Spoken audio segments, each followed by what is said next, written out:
Welcome in, ladies and gentlemen, to the week that was. Austin the Stash here with the one and only Melanie Wilkinson. Good morning. Good morning. For all of these stories, remember, you can find them on justmelaniew.com. Yes, you can. And I tell you what, it's been a week. I wasn't for sure what you were going to send my way this week. Sure. I was looking at justmelaniew.com, and there was a lot of stuff. A lot of things went on in the last 7 days since you and I chatted. So, some positive, usual, some negative, some very weird, tragic, and some strange. Yes. So, but we are going to highlight a couple of the ones that we think that are need to know, things that Absolutely. You should know about York here. County never disappoints with... Listen, as a guy who came from the big city of Orlando, I'm shocked at how much stuff happens in York County. Correct. It is. I've had people ask before in the past, too, and say, well, how in the world do you find any news to talk about in a small community like this? It's never been a difficulty ever. For sure. Yeah. Let's start off with something that we talked about last week, the semi that was being sent to Tennessee. How did that whole event go? Yeah. Oh, my gosh. It was just amazing. So just to recap, the idea came from a woman named Courtney Fisher. Her folks, Mike and Chelsea Anderson of McCool, own Riverside Express Trucking Company. Mm-hmm. Her idea was, let's fill a semi with goods that we can take down to people that have lost everything due to hurricanes, mostly in Tennessee and North Carolina. And her father agreed. He thought that would be a great thing. Well, then some church groups reached out. That's how the FFA people found out about it. Then the 4-H clubs got involved. Yeah. Well, needless to say, the semi was filled. Nice. The crowd, the goods at Baumgart's on Saturday was just phenomenal. And there was so much. I think they were there longer than they ever expected to be. But they filled the semi, and it's on its way to Tennessee right now. Nice. It's going to arrive at the Crossroads Community Church in Newport, Tennessee. That's a donation drop location, so... Very nice. That's fantastic. It's off and running. And it's all good to go. They filled that entire semi, and there were all kinds of items, water, livestock feed. Baumgart's was wonderful to work with, according to the FFA and the 4-H group leaders that were out there. Providing pallets, helping move items, also providing items that people wanted to purchase, and they also obviously contributed, but they also gave of their manpower. It was just an amazing thing to see, and again, thanks to Courtney, Mike, and Chelsea, this started. They need credit for that. Also, it was a great opportunity for these kids to learn about giving back. And as they say in 4-H, using your hands for larger service. So for sure. It was a great project. It's going to benefit a lot of people. That's fantastic. Very, very nice. So there's something that apparently has been going on for years here in York County that has been a bit of a hot button topic. It's solar zoning. Solar zoning. Okay. Well, can you give me the rundown of what's happened and what's going on right now? So 4 years ago, a company came in and started buying easements from farmers down in the Hayes Township to build a large solar field. Because the main grid runs through that area is why they said they chose this place. Mm-hmm. Then they had to come to the county and start to talk about it because the county has no zoning regulations because this has never been an issue. They have zoning regulations, but not pertaining to solar. So that was 4 years ago. Well, they're still talking, and we still don't have any zoning regulations. The Planning Commission starts the conversation when it comes to creating these new regulations. Then they formulated what they thought was fair and also protecting the county. Then that went to the county commissioners. They made some changes, had a public hearing. Now they've sent it back to the Planning Commission to show them what the changes were. Mm-hmm. Meanwhile, the county also hired a consulting firm out of David City to take a look at it to make sure that this is all legal. So there's a lot of people that are anti-solar fields because they don't want to live by them. They don't want to see them out in the country. They're worried about eggland going out of production.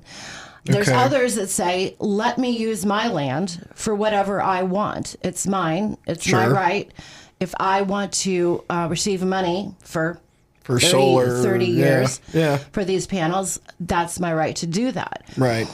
Now, there's so many on both sides of this. The project now is owned by OPPD. Oh, okay. So the Omaha Public Power District. And so they're waiting. I think they would like to probably start moving on this. But there's other people hoping that the county could just create zoning that's so rigid on setbacks from houses and roads and that type of thing that inherently it couldn't happen at all. But legally, you can't just zone out private enterprise. Right. There's a fine line. Man, this is a really sticky situation, it sounds like. And so for people that have been wondering if this whole topic has just, gone away, it hasn't. The Planning Commission is going to meet on the third Thursday of November. I don't have the exact date, time, or location on that yet. I just know it's the third Thursday. And they're going to start this conversation again, and they can also have the option just to send it all back to the commissioners. Commissioners make the final vote, and the chips fall where they may. Gotcha. But this is an important thing for people to know that it hasn't gone away. They have every intention of continuing these conversations, and we'll see what they decide. So that day is November 21st, Okay. whenever it and happens again, on that day. It's just a meeting of the Planning Commission. It's not a public hearing, but it's a public meeting. So it'll be advertised where it is, what time it is. Gotcha. In case people are interested. That's interesting. I mean, when you think about it, this is going to be thousands of acres taken out of ag production. So instead of driving down the Lushton Road, as an example, and seeing you're surrounded by cornfields, you could be surrounded by solar fields. Right.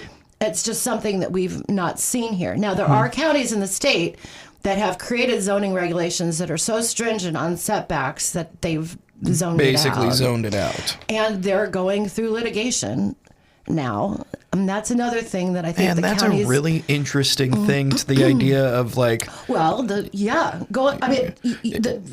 private enterprise can sue the county because they're not allowing them to continue their private enterprise. The own the land could sue the county because they're upset that they are being encroached on. Yeah. So it's weird. It's like from an outside perspective, and this is the first time that I've gotten like the full rundown of it. That's just a quick nutshell. Yeah, too. I can only imagine how deep this goes. Right. Gut reaction is like, let people do with their land what they will. That's my gut reaction. You're a journalist. You just say the facts of it all. Austin, this guy, if I've got land, I want to do with it what I want. It's my land, dang it, and I want to use it. Well, yes, that's true.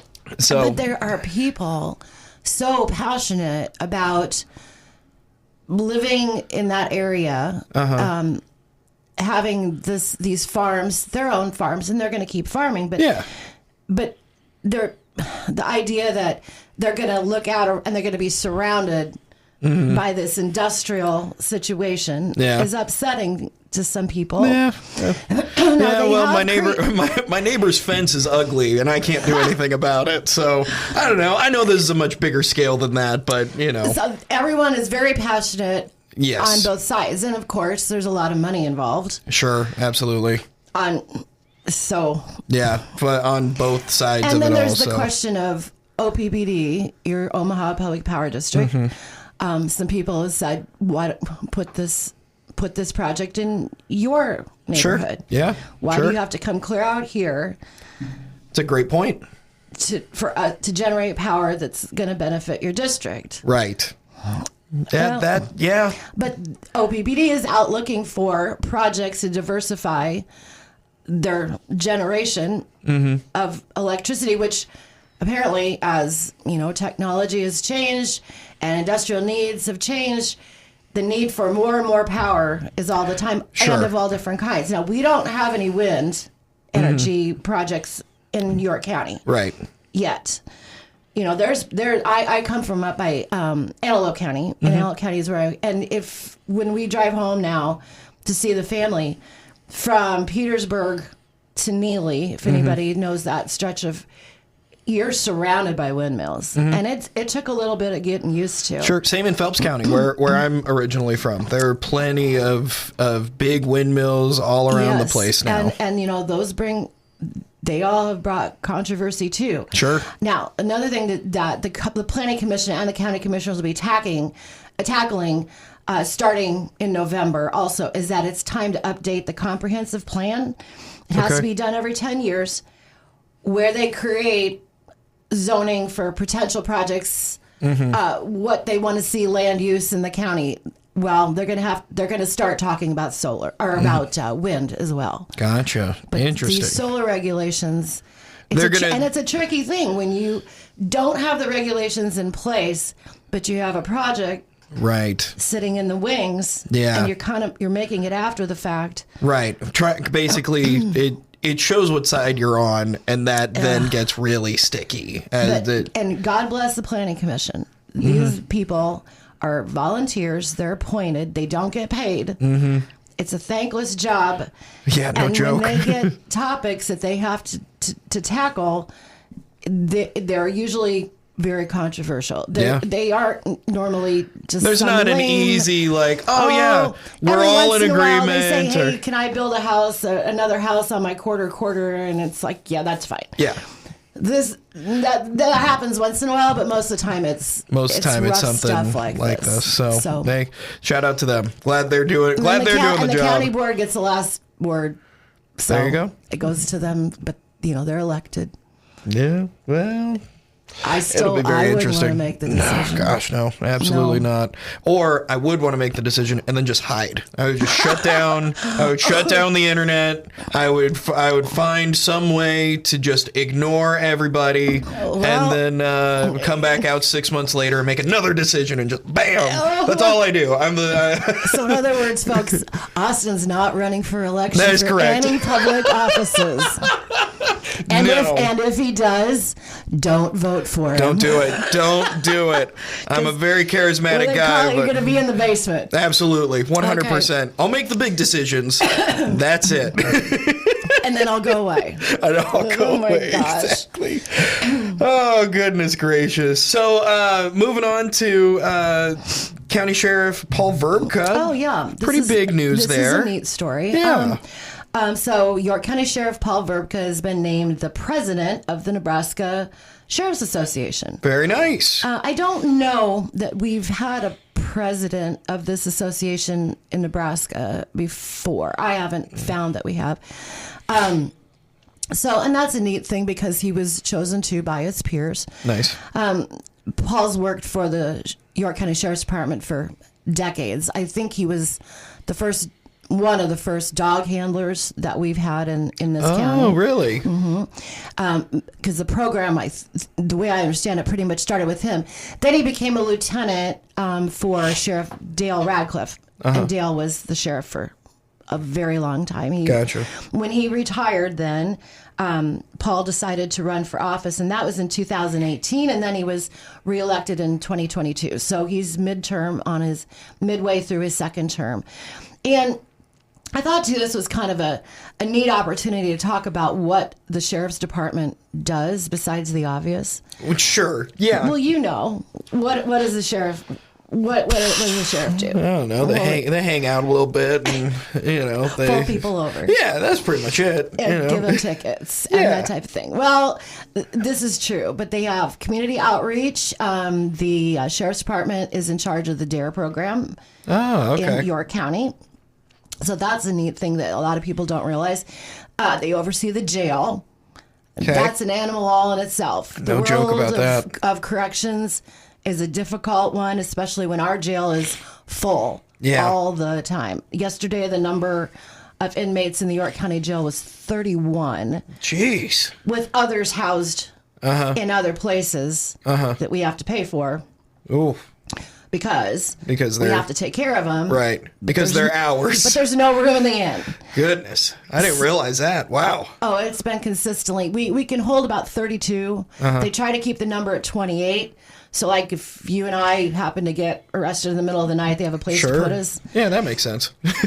You and I go on a big crime spree. And they switch people out, here and there to make room. But they also have to do...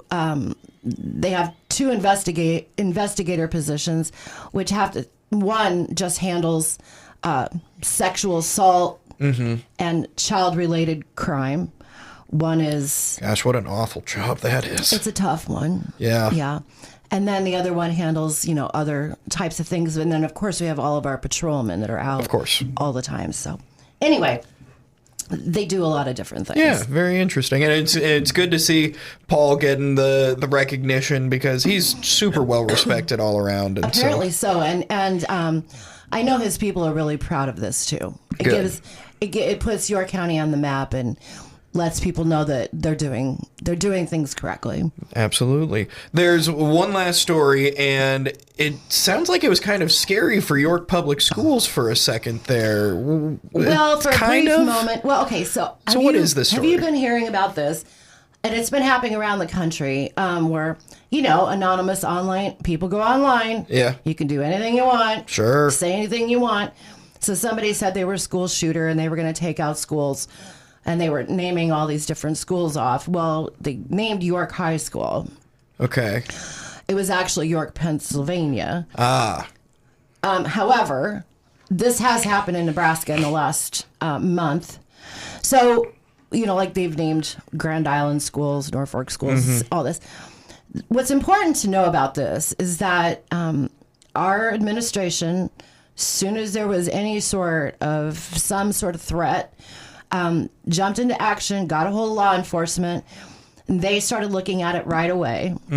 As soon as it was deemed there was no threat, they got a hold of the parents and let them know that everything's okay. And so they're very proactive when this happens. But what's really interesting is that this is the first year that we've had a full-time police officer from the York Police Department. Right. That is in the schools every day. I was talking, one of the first interviews I did with Superintendent Bartholomew, he talked about how this is a new thing that's going to be going on, is they're going to have an RSO, that's called. It's called Resource Officer Riley Friesen, and it looks like he's doing a great job. Yeah. Yeah, I'm going to follow him around one of these days. We just haven't been able to get the time. I want to see what he all does, but it's also a way for kids to see the positive aspect of law enforcement. Instead of they're always the ones that are out to get you. Sure. They're also there to encourage you and to help you and to be a good mentor. So it's been a really good program so far, and I know that the administrators have all said that they're very appreciative of his presence. It's also a security. Sure. Positive. We worry about these things all the time in today's world, but I think that they're doing the right thing. So very nice. Well, I mean, it sounds like York Public Schools handled what could have been a very scary situation well as possible. They have had some threats from kids before that were legitimate. Looked into it, took care of it, went through the court system, and so I think people should feel good about the fact that they are being proactive, and the safety of our kids is number one. So very good. Well, I mean, what sounds like could have been a really scary story, very positive overall. Love to hear that. Yeah. So if you want to read up on any of these stories or any of the plethora of stories that Melanie writes about, that's right. JustMelanieW.com. This has been the week that was. Melanie, Thank you. I'll see you next week. I'll see you then.